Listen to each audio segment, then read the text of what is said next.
all right, I don't want to keep sending these black boys or this black boy to the teachers, to the principal's office. What can I do different? Now, there's got to be some accountability on his part. We know Deshaun got to do his part. Yeah. But what can I do?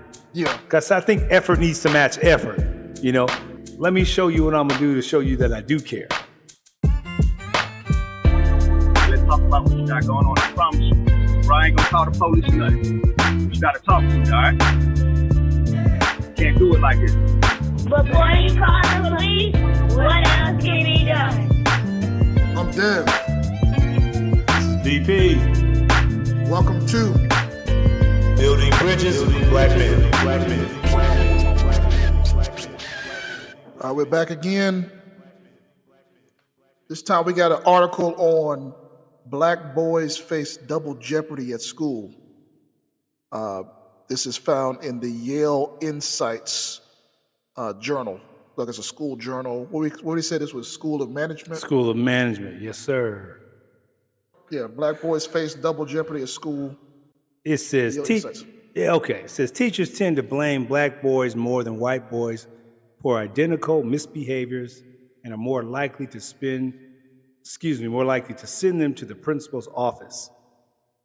Listen to that again. Black boys more than white boys for identical misbehaviors and are more likely to send them to the principal's office. Black and Latino boys also receive harsher punishment because the schools they attend have more punitive cultures. Wow, picture this scene. A high school student arrives at class late and lets the door slam, disrupting his peers who are taking a test. When the teacher says, "Hey," the boy slams the door again and looks defiant. What happens next? I can only imagine. The answer depends partly on the student's race, according to a study by Jayanti Owens, an assistant professor of organizational behavior at Yale School of Management. She showed teachers videos of teen actors performing identical misbehaviors. If the actor was black, the teacher tended to consider the behavior more blameworthy and more likely to refer the kid to the principal's office, even though their actions were the same as those of white actors. Wow. Again, about that culture, right? What are you expecting out of them? It sometimes informs what they do. Yep. So it goes like you said about the culture of the environment, the culture of the learning environment, I should say, even more specifically. Further down, it says major racial and ethnic disparities still exist in school discipline. Black boys are about 3 times more likely than white boys to be suspended or expelled. Wow. So that's what we're part of our theme here. Before you do such and such, what else can be done? So in this case, this is about before you send that black boy to be expelled or suspended, what else can be done? And too, on the flip side, we know there's school safety. Yes. You know, I mean, many schools are dealing with firearms, weapons, illegal drugs, illegal substances, even hurting each other, fighting, harassment. So we know that side exists. Right, yeah. But how do you find that balance between keeping the children safe and also providing a free, liberated learning environment where they don't feel like they are in a prison, but they feel like they're somewhere that's extension of their community where they can learn. Right. And I'm sure there's no easy answer to that. No, I agree. I think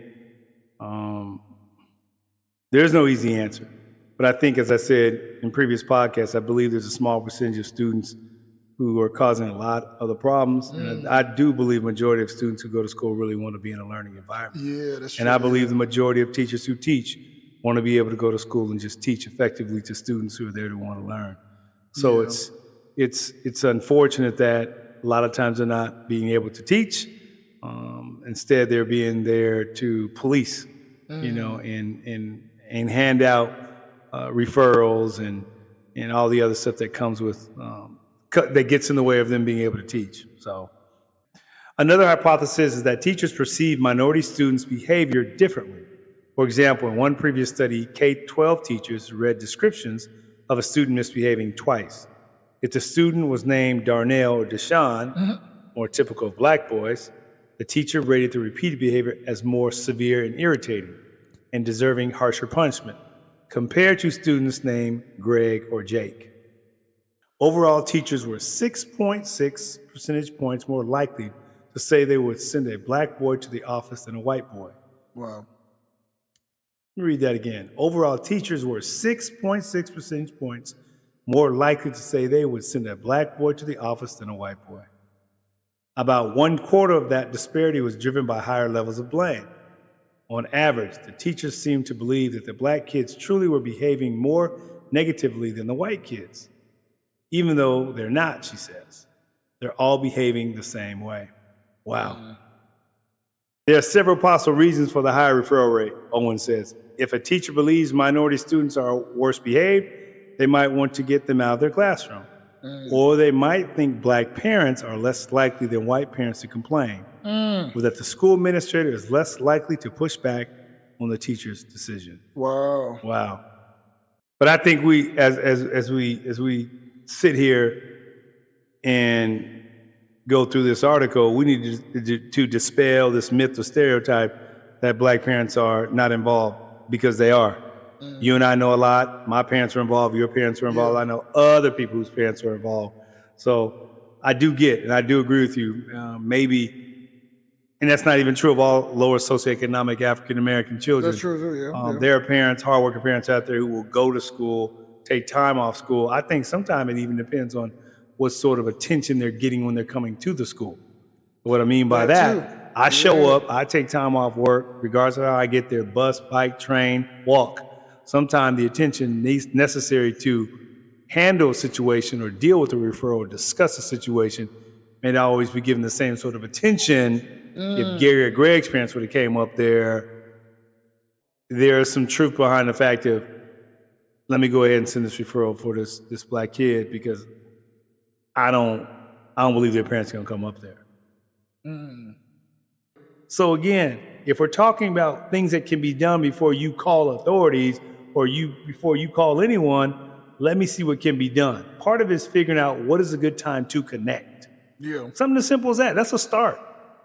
That's a start, because again, there are many parents who want to be involved in their children's academic progress, but sometimes it's as simple as a phone call. We don't match up at the same time. So therefore, it appears as if you're not interested because you didn't call me back. No, I couldn't call you back because I'm at work. So every time I do call you, you're in class. So we got to figure out what we can do to have a conversation so he does not get referred to the principal again and again. All right, I don't want to keep sending these black boys or this black boy to the teachers, to the principal's office. What can I do different? Now, there's got to be some accountability on his part. We know Deshaun got to do his part. Yeah. But what can I do? Yeah. Because I think effort needs to match effort. You know, your energy, keep that same energy, as these kids say. You get that high energy of caring. Let me show you what I'm gonna do to show you that I do care. So just practical things that I think, you know, again, from a perspective of, from a teacher standpoint, maybe what could be done. So yeah, because I mean, like you said, there's some personal responsibility involved too. Yeah, he has to cooperate. But I think a lot of times it's probably a very small percent that are just bad. Yeah. And we haven't even talked about, I mean, my hope is that, again, it's not our responsibility as black people to be saviors for everything, but doggone, if I'm in a learning environment, I would want to reach out to, hey, Miss Smith, can you come and talk to Deshaun? Why are you asking me? Yeah, I'm asking because you're an older black woman. I'm gonna just keep it a buck. I'm asking you because maybe you can identify, maybe you can help me. Yeah. Because I do believe that if the environment's for learning, every teacher there who wants to be able to teach, every teacher there should say, what can I do? So I'm not saying teachers don't do that, but there's got to be something before, as you said, referral, calling law enforcement, calling the SRO, calling whoever. Yeah. We should want that for the child. And the child should want that, you know, for themselves. But, you know, everybody, as you just said, there's a small percentage of kids who are coming to school who already turned up before they leave out their door from their house. So school administration could employ a variety of policies to correct these disparities. To reduce teachers' propensity to blame black students, Schools could offer empathy interventions that encourage teachers to consider reasons that a student might misbehave, such as a lack of nutritious food or being exposed to conflict at home. We kind of just said that. To close the office referral gap, schools could change or clarify the criteria for behaviors that merit referral. Yeah, okay. So like the class 1 action, class 2 action, class 3 action. There's a school, shout out to schools, but there's a school I know, all the kids have a Chromebook, and each day, K through 8, they'll come in and it says, how is your day going? I think the questions are in the morning. How's your day? Wow. You touch green, yellow, red. If it's green, then there's no reason to pull you out of class.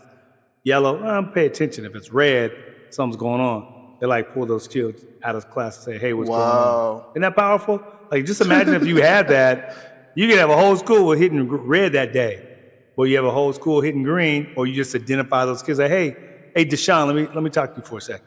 That's good. Everything good? Nah, I didn't have a nutritious meal, or my mom and dad are going their separate ways, and my mom just lost her job. Can you imagine how you would cut down on referrals, fights, an environment that's not conducive for learning? You could cut down on all that. Now, you know, me as being a person who loves math and data, that's good. Yeah. We need to do a whole episode just on that. Yeah, just on that. Yeah. That's good. Yeah. They had Chromebooks for every student in the school and said, I need for you guys to, as you come in, your homeroom class, everybody got to go to homeroom or whatever, first period class, I need for you to identify how you're feeling. You know? And maybe you do it in the morning and you do it at the end of the day, your last period class. And you gather that information, and then the next day, hey, this person had a red in the morning. We kind of talked to him at the end of the day. He's still doing a red. And imagine if the teacher could monitor her or his students during that time. Right. And the administration can see it too. Yep. Yeah, I say the teachers be involved in as well. Like, hey, how you feel? Because every time think about you as a teacher and the work that I do, we got to leave everything going on with us at the door the minute you hit the school. Bam! The minute I hit the office. Can't bring my issues in there. Yeah. Because I can't allow it to impact the people that I'm serving. You can't allow it to impact the children that you're serving. So we're in a service field, but sometimes it's hard to try to keep it all together because life's happening for us as well. Man, I wonder how many schools are doing something like that. Like I said, for students and for teachers. Yeah. Like just a real-time check-in. Yeah, real-time check-in. That morning. Yep. I mean, it can be half day during the day. That's it. Before you go to lunch. Do your thing on the survey. Yeah. Or what? How you feeling? Right. Wow. See how powerful that would be. Yep. That's the answer for it. Yeah, that's it. Show's over. Yeah. But yeah, that's good. Yeah. That is good. I mean, it goes to what they were saying about the person doing the research, empathy interventions. That really goes into that to know how are you doing so that there can be an intervention beforehand. Right. If you got a whole class on red, the teacher on red, the class next door is all on red, it's red alert. Yeah, something's going on. Yeah, we need to maybe honestly, this may not be a day that we're teaching this material. It's just like, everybody get what's going on. Yeah. I know you, maybe we lost a student in the school and everybody's impacted by that. I know there's counselors on site that show up when things like that happen, but when they're gone, kids still are dealing with that if it was a close friend. Teachers are still dealing with that if that was a close friend. So you can imagine, like, let's just pause on this material today. Let's just take a second and just reflect. That's powerful. Yeah, I think, because every time I go off to work, I try to send my kids in a good frame of mind. Try to. Get over and get out the bed. Like, they already wound up if I'm yelling and saying, get out of bed, it's time to go. But you don't want that. You want to be able to go, be prepared to be in a learning environment. All I got to do is be prepared to learn. So, yeah, it's stressful. And kids should, regardless of your age, you should be worrying about that stuff. If I'm 13, I should worry about 13-year-old stuff. Yeah. If I'm 16, I should be worrying about 16-year-old stuff, whatever that is. Not issues going on at home, not issues in the school like I'm being bullied, I'm being teased, what have you. It's a lot to deal with. Yeah. And teachers gotta, like we said, if teachers could just teach, that would be ideal. But they can't. They gotta be social workers. They gotta be a mom, gotta be a dad, gotta be a counselor, gotta be a life coach. Yeah. So we don't get into pay. Shout out to teachers. So Yeah, definitely shout out to teachers. yeah. So last part says, while Owens identified multiple factors that affect discipline rates, the relative contribution of each one will likely vary across districts, she says. Administrators should consider which factors play the strongest roles at their schools when choosing interventions. They need to understand the processes that are driving the disparities, she says. Yeah. Yeah. And I think before, again, another practical tool for the listening audience who are teachers and who work with African-American boys or children of color, is just checking in with them. Yeah. I mean, I believe you can check in with all your students, so I think you should, but if you have a child who's had a referral and he leaves the class and he comes back a day or two, instead of having this me against you approach as a teacher, hey, Deshaun, you good? Is everything all right? Nah, I don't like you. Or I'm mad you turned me in. At least you have a starting point of why he's angry if he's back in the classroom. Yeah. So just checking in, just trying to check in. It may be hard to do because I got to be prepared to teach. I got this lesson plan to get through, but just something simply to say, hey, let me talk to you for a second. Are you good? Wow. He could say, yeah, I'm good. All right, I don't appreciate it. Deshaun, let's talk about this after class. Just give me 45 minutes so we can get through this material. I do want to spend a minute talking to you. It will change. It could change, simply shift at least the class period for that moment. But just checking in with that child. Checking in. Checking in. That's the advice for today. Yep. Before you do that, check in. Check in. See how they're doing.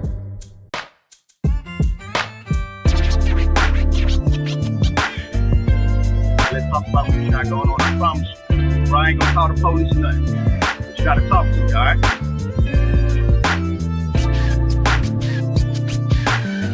Can't do it like this. Let's just talk, bro. Before you call the police, what else can be done? Can't do it like this. Let's just talk, bro.